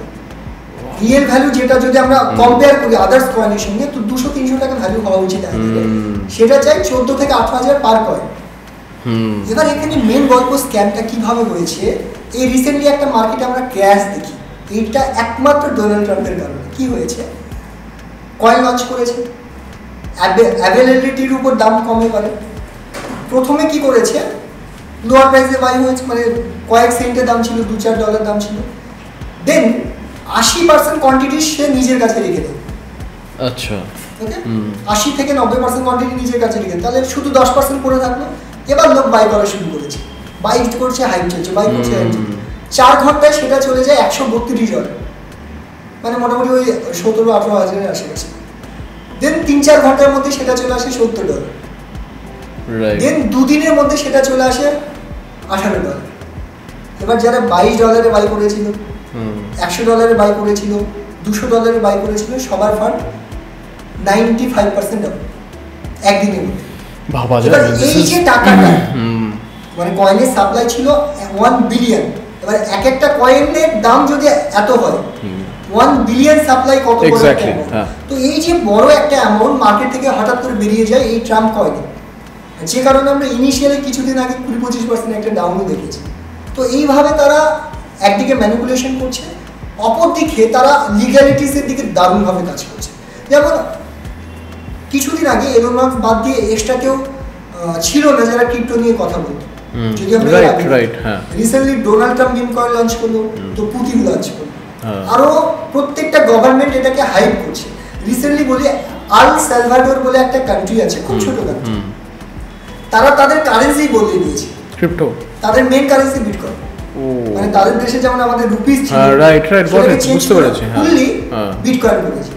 ওয়াও, মানে কত বড় ডিসিশন। এক্স্যাক্টলি। এবার প্রশ্ন হচ্ছে কেন ছোট কান্ট্রি, সেইভাবে ডেভেলপমেন্ট নেই, সেই কান্ট্রি থেকে আমেরিকা অন্যান্য কান্ট্রিতে লোক অ্যাজ এ লেবার হিসেবে বা কোনো কাজকর্মের ফলে যেত, সেখানে যখন তারা যে টাকাটা পেত তাদের ফ্যামিলিকে যখন পাঠাতে হতো 30% টাকা কেটে যেত। বুঝতে পেরেছি, রাইট। তো একটা লোক কাজ করে পরিশ্রম করে, একে তো তাদের দেশের টাকা আর এই দেশের টাকার মধ্যে অনেক ফারাক, মেবি তাদের দেশের 10 টাকা এখানে, রাইট, যেহেতু ক্রিপ্টো ইজ ইন্টারন্যাশনাল, সেই কারণে। তো সেই কারণে কি হয়েছে, তারা যখন কনভার্ট করতো কষ্ট করে কাজ করার পর, তো প্রায় 45-35% টাকা তারা পেতই না। তারা দেখলো ক্রিপ্টোতে করার ফলে 100% টাকা পাচ্ছে। এক্স্যাক্টলি, কোনো সমস্যাই নেই। এবং তাদের মানে কান্ট্রিটা এমন করে দিয়েছে মেন কারেন্সি যেহেতু তুমি চা খাও, গাড়ি করো, ক্যাব করো, সব ক্রিপ্টো। তুমি চাইলে 50 টাকারও ক্রিপ্টো, মানে তাদের ডিজিটাল একটা অ্যাসেট আছে, ওয়ালেট, যেমন আমরা ফোনপে, পেটিএম করি, সেই ওয়ালেট থেকে তোমার 10 টাকার ভ্যালুতেই ক্রিপ্টো কেটে যাবে, সেটা যদি 0.0 সামথিং হয় সেটাই কাটবে।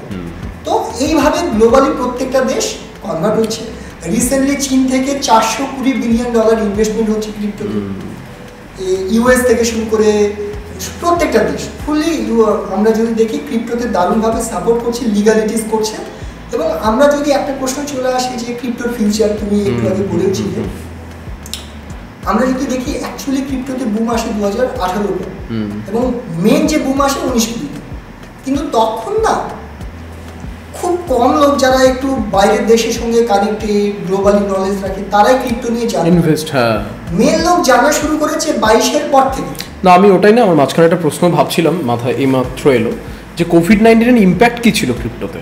মানে সেটা কি ক্রিপ্টোর জন্য ভালো ইম্প্যাক্ট ছিল না? মানে অ্যাকচুয়ালি কি হয়, Indian share market global impact করেছে, শেয়ার মার্কেটেও ডাউন। কারণ আজকে ডেটে কোনো কোম্পানি গাড়ি বিক্রির কাজ করছে, টাটা, অল্টো, এগুলোতে কি হয়, লোক বাইরেই বেরোচ্ছে না, তো গাড়ি কিনে নেবে। আচ্ছা, এবার গাড়ি লোক চালাচ্ছে না, তো তেল কেন নেবে, অয়েল কেন নেবে, ডিজেল পেট্রোল কেন নেবে? তো আলটিমেট যদি আমরা দেখি গ্লোবালি শেয়ার মার্কেটে প্রচুর ইম্প্যাক্ট করেছিল। যারা অয়েলে ছিল, যারা যেগুলো শেয়ার গাড়ি রিলেটেড বা যেগুলো বাড়ির বাইরে রিলেটেড, যত রকমের কাজকর্ম, প্রত্যেকটা শেয়ার ডাউন। শুধু মেডিকেল সেক্টর আর এফএমসিজি ঠিকঠাক ছিল, বাকি 99% শেয়ার মার্কেট ডাউন। এবার একটা জিনিস বোঝো, যারা ট্রেড এক্সপার্ট বা যারা শেয়ার মার্কেটের এক্সপার্ট বা যারা বিজনেসম্যান, তারা এই ব্যাপারগুলো জানে, এই ইম্প্যাক্টটা আসবে। বা তারা কি করে, ক্রিপ্টোতে ইনভেস্টমেন্ট শুরু করে। এবার বেনিফিট কি হয়, প্রত্যেকটা দেশেই সেম বিজনেসম্যানরা তাদের দেশের টাকা শেয়ার মার্কেট থেকে ছেড়ে ক্রিপ্টোতে করে। এবার কি হয়, ক্রিপ্টো মার্কেটটা গ্লোবালি, কিন্তু মার্কেটটা ইনিশিয়ালি ছোট, মানে 5-6 বছরের একটা শিশু। এবার কি হয়, সাপ্লাই কিন্তু শুরুতে বলেছিলাম যে লিমিটেড, 2 কোটির বেশি হবে না, 21 মিলিয়নের বেশি হবে না, কিন্তু গ্লোবালি যখন টাকা আসা শুরু হয় হিউজ পায়। 2019-এর ডিসেম্বর থেকে মেনলি শুরু হয়, সেই সময় বিটকয়েনের দাম ছিল $17,000 সামথিং, 17 না, $15,000 সামথিং, $15,000 সামথিং বিটকয়েনের প্রাইস। সেটা অল টাইম হাই লাগিয়েছিল সেই সময় $68,000, 6 মাসের মধ্যে। এক্সেপশনাল। কেন? কারণ গ্লোবালি টাকা আসা শুরু হয়েছে। রিসেন্টলি এই মুহূর্তে আবার সেম, মানে ক্রিপ্টোতে 4 বছর পর পর একটা হাইপ তৈরি হয়। মানে কি হয়, এই যে শুরুতে বলেছিলাম বিটকয়েনের যে সাপ্লাই 2039 সাল পর্যন্ত আসবে। এবার যারা মাইনিং অ্যাকচুয়ালি করে, ওই মাইনিং এর দ্বারা ছোট ছোট করে বিটকয়েন তৈরি হয়। এবার প্রতি 4 বছর পর পর, ফর এক্সাম্পল, আগে যদি একটা বিটকয়েন তৈরি হতো, তো এখন এই বছর এসে হাফ বিটকয়েন তৈরি হবে, পরের বছর এসে গিয়ে ওই 25% তৈরি হবে। তো যেহেতু যত দিন যাবে বিটকয়েনটা যে মার্কেটে আসতো সেটা কম আসছে, তো সেই জন্য কি হয়, বিটকয়েন ক্রিপ্টোর ভাষায় হালভিং। তো প্রতি 4 বছর পর হালভিং হয়, বর্তমানে হালভিং পিরিয়ড শেষ, যার জন্য এই বছরে আবার আমরা পিক দেখেছি, যেটা $68,000 ছিল, ডাউন চলে গেছিল। আবার কিছু এক্সচেঞ্জ হ্যাক হয়ে গেছিল, গ্লোবালি কিছু খারাপ সিচুয়েশন হয়েছিল, $15,000 গিয়েছে, মানে ধরে নাও 14 লাখ 13 লাখ। সেখান থেকে আবার বাউন্স ব্যাক করে 1 কোটি লেভেল। কেন? তার কারণ হচ্ছে ক্রিপ্টো গ্লোবাল মার্কেট বা ছোট মার্কেট, টাকা বেরোতে শুরু করলে ডাউনটা যেমন হয়, টাকা আসা শুরু হলে সেই লেভেলের পিকবে, আপটাও হয়।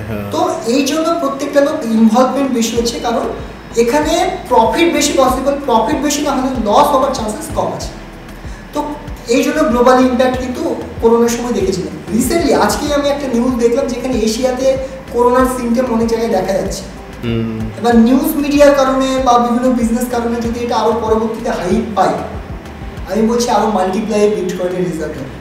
আরো একটা কারণ ছিল, সেই সময় অর্থনীতির অবস্থা খারাপের কারণে প্রত্যেকটা দেশ রেট কাট করেছিল, মানি প্রিন্টিং করেছিল, ইন্টারেস্ট রেট কমিয়ে দিয়েছিল। মানি প্রিন্টিং করার কারণে সাধারণ লোকের কাছে গভর্নমেন্ট কম ইন্টারেস্টে লোন দেওয়া থেকে শুরু করে বিভিন্ন প্রকল্পের দ্বারা টাকা পৌঁছে দিয়েছে। এবার তোমার সংসার চালাতে লাগে 10,000, তোমার কাছে চলে এসে 50,000, তুমি আরো 10-20 হাজার এদিক রাখবে, বাকিটা ফিউচারের জন্য ইনভেস্টমেন্ট ভাববে। তো কেউ ক্রিপ্টো, কেউ শেয়ার, কেউ বিভিন্ন জায়গায় ইনভেস্টমেন্ট করে। তো আলটিমেট যখনই মানি প্রিন্টিং হয়, তখন মার্কেটে টাকা আসার কারণে জব অপরচুনিটি বেড়ে যায়, কোম্পানিগুলোর ইন্টারেস্ট কম পে করতে হয়, তো তারা আরও বিজনেস মাল্টিপ্লাই করে। তো আলটিমেটলি এই যে মার্কেটে প্রচুর টাকা চলে আসে, সেটা প্রচুরভাবে ইনভেস্টমেন্ট হয়, তো সেই কারণে মার্কেট পাম্প করে। রিসেন্ট আপডেট, খুব তাড়াতাড়ি চান্সেস আছে 2-3 মাসের মধ্যে ইউএসএতে রেড কাট হবে এবং মানি প্রিন্টিং। কেন ইউএসএতে রেড কাট হওয়ার কি কারণ এই মুহূর্তে? ইউএসএতে রিসেশনের সম্মুখীন চলছে ওকে। অলরেডি। রিসেশন কেন? ডোনাল্ড ট্রাম্প আসে, গ্রেট আমেরিকা তৈরি করবে, সে সিদ্ধান্ত নেয় তারিফ নিয়ম মেনে চলতে হবে। আজকে ডেটে একটা ফর এক্সাম্পল, এই টি শার্টটা ফর এক্সাম্পল ধরছি 500 টাকা দাম। এবার ইন্ডিয়া থেকে 500 টাকায় কিনে আমেরিকায় সেটা হয়তো তারা তাদের মতো বিক্রি করে, গভর্নমেন্ট করে না, কোনো না কোনো বিজনেসম্যান করে। এবার এই 500 টাকার টি শার্টটা 26% তারিফ লাগাতে হবে, তার মানে প্রায় আরো 100 টাকা, প্রায় আরো 100 টাকা, মানে তাকে 600 টাকায় কিনতে হচ্ছে। তো তারা কেন নেবে এত বেশি টাকা? সেই জায়গায় ফিনল্যান্ড, অন্যান্য কান্ট্রির উপর যেখানে তারিফ কম আছে, তো তারা সেখান থেকে নেবে। এতে কি হবে? গ্লোবাল ইকোনমির উপর প্রচণ্ডভাবে ইম্প্যাক্ট করবে। তো আপাতত 90 দিনের জন্য অফ করা হয়েছে, মেবি এটা হবে। কিন্তু এর কারণে কি হচ্ছে, ইউএসএর উপর ইন্ডিয়াও তারিফ লাগাচ্ছে, চায়নার উপর 30% তারিফ লাগিয়েছে আমেরিকা, আর আমেরিকার উপর 145% তারিফ লাগিয়েছে চায়না। তাতে কি হচ্ছে, চায়নার সঙ্গে যে ডিলগুলো সেগুলো হবে না, তো প্রত্যেকটা দেশের ডিলগুলো আমেরিকায় হবে না, তো বিজনেসে ইম্প্যাক্ট করছে। আজকে যদি আমরা টেসলার শেয়ার দেখি 25% ডাউন, ফেসবুক, অ্যাপেল, ম্যাকবুক, মানে যেগুলো শেয়ার মার্কেটে আছে ইউএসএতে টেক কোম্পানিগুলো সব 25-30% ডাউন চলছে। অর্থনৈতিক খারাপ অবস্থা। এখানে আরও একটা ট্রিক আছে যেটা অনেকেই জানে না, মানে বিজনেসম্যান তো বিজনেসম্যান ভাবে চলে। আমরা সকলেই জানি আমাদের ইন্ডিয়াতে টাকা পয়সা এগুলোকে কে দেখে? Reserve bank. এরকম প্রত্যেকটা ব্যাপারে ওয়ার্ল্ড ব্যাংক আছে যারা কিন্তু প্রত্যেকটা দেশকে টাকা লেনদেন দেয়। এবার এখানে অ্যাকচুয়ালি যে ফান্ডটা ইউএস এর উপর $10 ট্রিলিয়ন লোন আছে, তার হয় লোন শোধ করতে হবে, নইলে তার যে ইন্টারেস্ট সেটা দিতে হবে 3 মাসের মধ্যে, যেটা এই মুহূর্তে কয়েক বিলিয়ন ডলারে হয় ইন্টারেস্টে, সেটা দেওয়া পসিবল এই মুহূর্তে না। এবার এই যে তারিফের ব্যাপারটা, এটা ইচ্ছাকৃত। আচ্ছা, কেন? মার্কেট ডাউন হচ্ছে, একটু রিস্ক নিয়ে আমেরিকারও সিচুয়েশন খারাপে আসছে।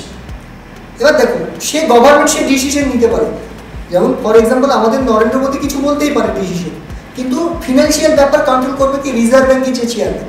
এবার ইউএস এর যে চেয়ারম্যান আছে জেরোমে পাওয়েল, তাকে বলা হয়েছিল ইন্টারেস্ট রেট কমাতে, সে বলছে সব পারফেক্ট আছে, আমি কেন কমাবো? এবার কমাবে না যেহেতু, তো ইনডাইরেক্টলি কি করেছে? দেশকে রিস্কের মধ্যে ফেলে দেয়, বাধ্য হয়ে দেশ যদি খারাপ, তোমাকে ইন্টারেস্ট রেট কমাতে হবে। তো কি হয়, এই কোম্পানিগুলো ইন্টারেস্ট রেট বা গভর্নমেন্টের উপর যে ট্যাক্স, ফর এক্সাম্পল 8% দিতে হতো, সেটা যদি 4% দিতে হয়, তো 800 বিলিয়ন টাকা দিতে হলে 400 বিলিয়ন দিতে হবে। রাইট। দ্বিতীয়ত মানি প্রিন্টিং হলে, তো অ্যাকচুয়ালি মেন ফান্ডা এইটা। তো এই যে 2-3 মাসের মধ্যে এই টাকাটা ফেরত দিতে হবে। কি কি স্ট্র্যাটেজি? এগুলো ইনসাইডার, মানে এগুলো অফিসিয়াল ব্যাপার না। ইনসাইডার হচ্ছে ডোনাল্ড ট্রাম্প 3-4টে স্ট্র্যাটেজি অ্যাপ্লাই করেছে। তারিফের কারণে সমস্ত মার্কেট ডাউন, গোটা পৃথিবীতে যে গোল্ড আছে তার 80% সঞ্চয় শুধু আমেরিকার কাছে আছে, যেগুলো সঞ্চয় করে রাখা হয়। এবার যখনই সমস্ত মার্কেট ডাউন, গোল্ডে টাকা আসা শুরু হয়। কেন? গোল্ড 5000 বছরের পুরনো মার্কেট, মানে এত পুরনো, এত কিছু মার্কেটে ক্র্যাশ এসেছে, গোল্ড কিন্তু ঠিক ছিল এবং অল্প হলেও পাম্প করেছে। তো যখনই এরকম রিসেশন, খারাপ সিচুয়েশন আসে, সবাই কিন্তু গোল্ডে ইনভেস্টমেন্ট শুরু করে। তো আলটিমেট এই তারিখ যেমন 25-30% সমস্ত মার্কেট ডাউন, গোল্ড কিছুদিন আগে ছিল 70,000, এখন 1 লাখ প্লাস। 1 লাখ প্লাস না, বোধহয় 97 আজকে। কমেছে, বেড়েছে। হ্যাঁ, ঠিক আছে। গল্পটা এবার 80% সাপ্লাই কার কাছে আছে, মানে গোল্ড সঞ্চয় আমেরিকার কাছে। আমেরিকা প্ল্যান করছে 25% সেল করবে। দাম কম ছিল, টপে সেল করবে। 25% মানে কি? দাম কমবে। ঠিক। দাম কমবে তো আবার তারা বাই করবে, কিন্তু মিডিল থেকে ওই বিলিয়ন টাকা চলে যাবে। এইভাবে বিভিন্ন স্ট্র্যাটেজি অ্যাপ্লাই করে তারা ওই ঋণটা পরিশোধ করবে। এগুলো ইনসাইডার ব্যাপার, যেহেতু আমরা অনেক ইন্টারন্যাশনাল নিউজ ফলো করি, অনেক ইন্টারন্যাশনাল তাদের যে ইন্টারভিউ সেগুলো ফলো করি, সেখান থেকে এগুলো ইন্টারন্যাশনাল, মানে এগুলো সাধারণ লোক হয়তো খুব কম ফলো করবে। তো এই ব্যাপারগুলো খুব মাইন্ডে কাজ করে।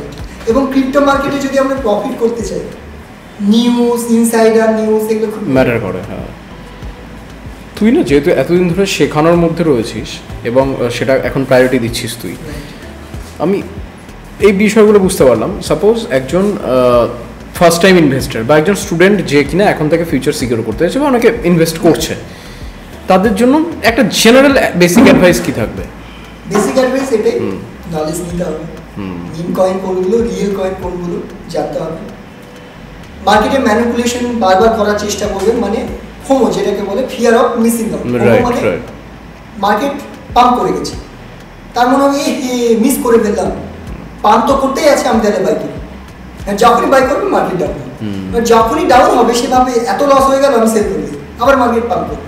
তো এগুলো আমাদেরকে বুঝে কাজ করতে হবে। আর বিশেষ করে স্টুডেন্ট, আমরা আজকের দিনে সোশ্যাল মিডিয়া এত ইজি হয়ে গেছে, সবাই দেখি ক্রিপ্টো থেকে বিলিয়নার হয়ে গেছে, তো আলটিমেট এই লোভে পড়ে অনেকে তার যা সম্পত্তি পুরো লাগিয়ে দেয়, এটা ভুল প্রসেস।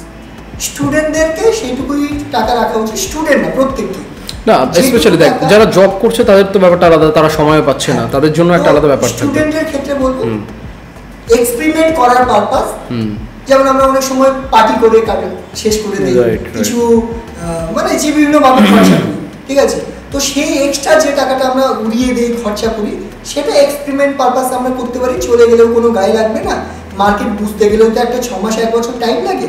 তো এক্সপেরিমেন্ট পারপাস আমরা এলে বেটার, এখান থেকে লাখ টাকা কোটি টাকা কামিয়ে নেবো এই ভরসায় না এসে আগে শিখে তারপর মার্কেটকে বোঝার পর ইনভেস্টমেন্ট বাড়াতে।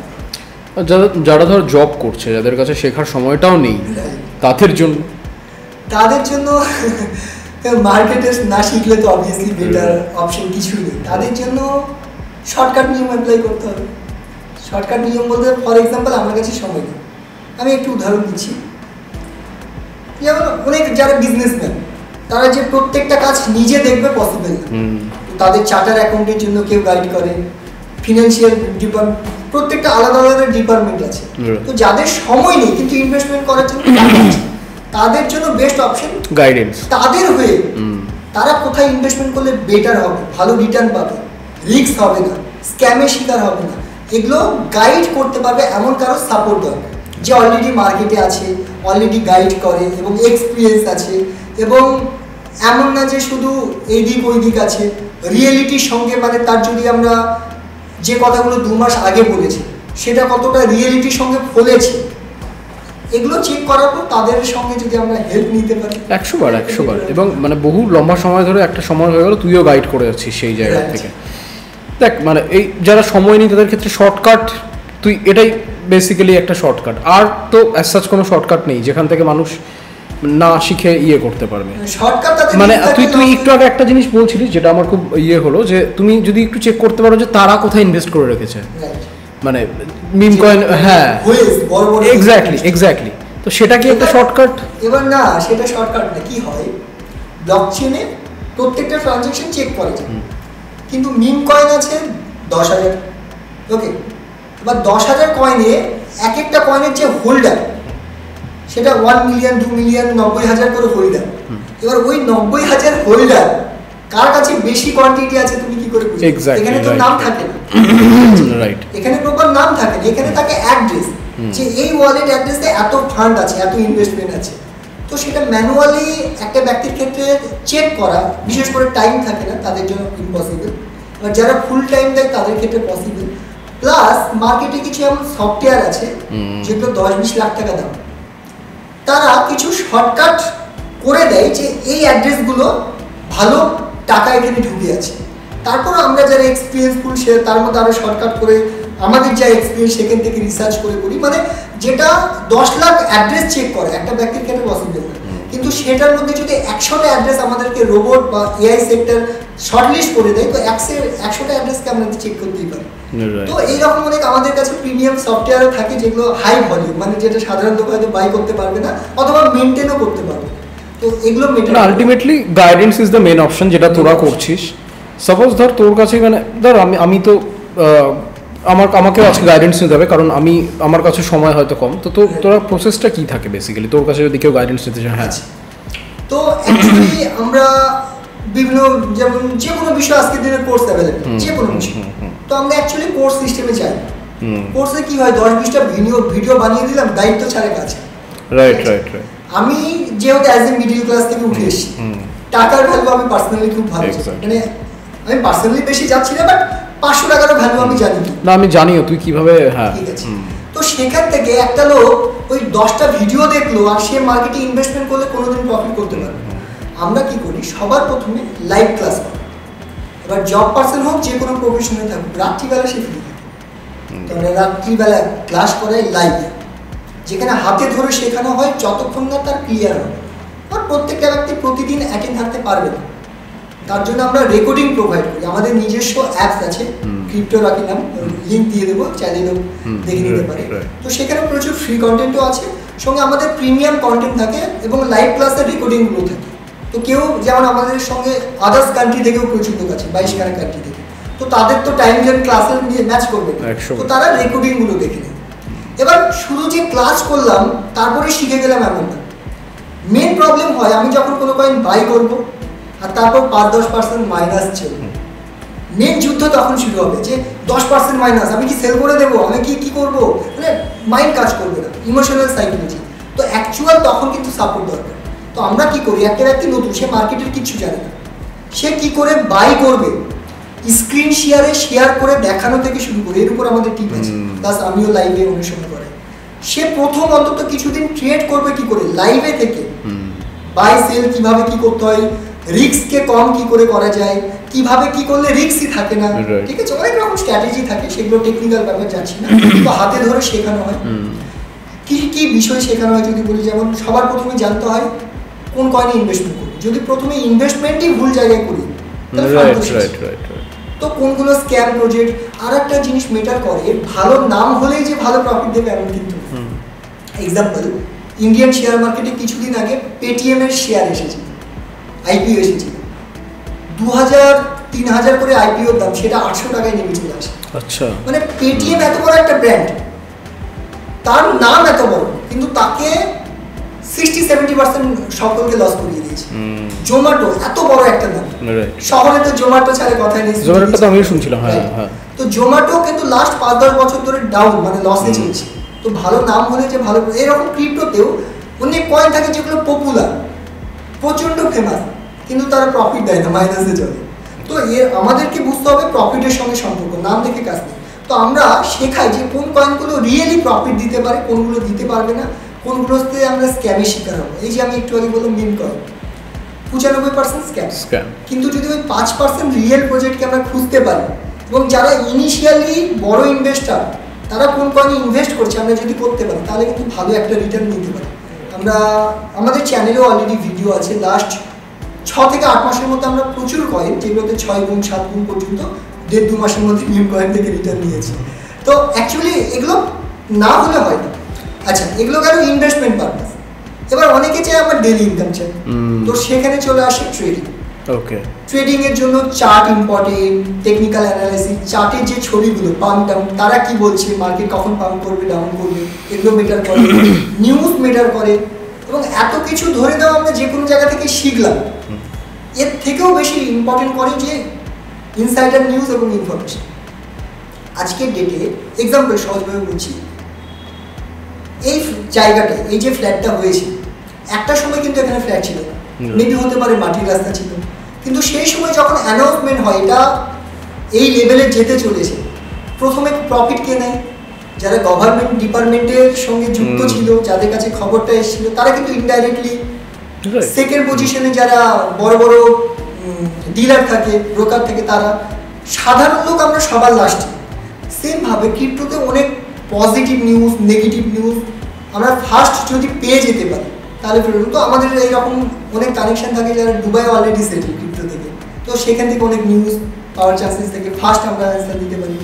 আর এত কিছু শেখার পর সব থেকে যেটা ইম্পর্টেন্ট, মানে আমি ধরলাম এগুলো সব তুমি শিখে নিলে, সেটা হচ্ছে সাইকোলজি। মানে সব যা বললাম এটা 50%, আর 50% শুধু সাইকোলজি। আজকে ডেটে এত কিছু শেখার পর আমি বাড়িতে একা আছি, আমি একা ট্রেড করছি, মার্কেট সবসময় চাইবে আপনি লস করুন, তাহলেই তারা আলটিমেট প্রফিট করবে। তো আমাদেরকে এমন এমন ট্র্যাপে ফেলবে, কি হয় এই যে বড় বড় মিডিয়াগুলো সমস্ত ইনডাইরেক্টলি তাদেরই কানেকশন, দেখবেন যখন নেগেটিভ খবর নেগেটিভ এমন মনে হয় যে মার্কেট ডাউন হয়ে যাবে, শেষ, সব শেষ। তখন আমরা কি করি, ভয় পেয়ে সেল করে দিই, তারপরে মার্কেট ঠিক পাম্প করে। তো এই সাইকোলজিটা একা কখনো সম্ভব না। আমরা কি করি, এখানে 500 জন 1000 জন আমাদের সঙ্গে আছে, গ্রুপের মধ্যে, হ্যাঁ, তাদের সঙ্গে কন্টিনিউ একটা রেগুলার জুম মিটিং বা ট্রেনিং ক্লাসে কি হয়, এত জনের মিলে একটা ডিসিশন, সেখানে সাইকোলজিক্যালি ইমপ্যাক্ট পড়ে। তো আমার মনে হয় এইটা সবথেকে ইম্পর্টেন্ট। দ্বিতীয় সবথেকে আরেকটা বিষয়, আমি পার্সোনালি অনেক রকমের কোর্স করেছি। আমি যদি বলি, আমি ডিজিটাল মার্কেটিং এর কাজ করেছি, সোশ্যাল মিডিয়া হ্যান্ডলিং এর কাজ করেছি 2020 আশেপাশে, এবং অনেক কোর্সও করেছি। কোর্স করলে ইনকাম করা যায় না, এটা রিয়েল ফ্যাক্ট, ঠিক আছে? এবার কি আছে, আমরা যেভাবে হাতে ধরে শিখছি তাতে রিয়েলি ইনকাম করা যায়, কিন্তু শিখতে গেলে তো 5-6 মাস টাইম লাগে। এক্স্যাক্টলি। এবার এক্সপেরিমেন্ট করতে গেলেও একটা লস হবার ভয় থাকে। আমরা কি করছি, যেন প্রথম দিন থেকে তার প্রফিট করতে পারি। আমাদের রিসার্চ টিম আছে, আমি এতদিন মার্কেটে আছি, তো অন্তত তাদের থেকে একটু হলেও ভালো মার্কেটটা বুঝবো। তো আমি নিজে যে কয়েনগুলো বাই করছি, যেগুলোতে আমি নিজে প্রফিট হচ্ছে, সেগুলো তুই শেয়ার করছিস, রাইট। তো সেই জন্য আমাদের এখানে পজিটিভ রেজাল্ট প্রচুর। যে আসছে সে একদিকে যেমন শিখছে, দুই দিকে তার যদি হার্ট থাকে, সে প্রথম দিন থেকে প্রফিট নিয়ে আর্ন করতে পারছে, রাইট। তো এইভাবে আমরা মেনলি হেল্প করার চেষ্টা করি, আমাদের সাপোর্ট সিস্টেম থাকে সমস্ত দিক থেকে। ভাই থ্যাংক ইউ সো মাচ। আমরা এটা একটা মানে বিগিনার্সের জন্য, যারা ধর নতুন জানছে বা নতুন শিখতে চাইছে, আমার মনে হয় তাদের জন্য একটা মাস্টার ক্লাস টাইপের ছিল। যাই হোক, thank you so much, thank you.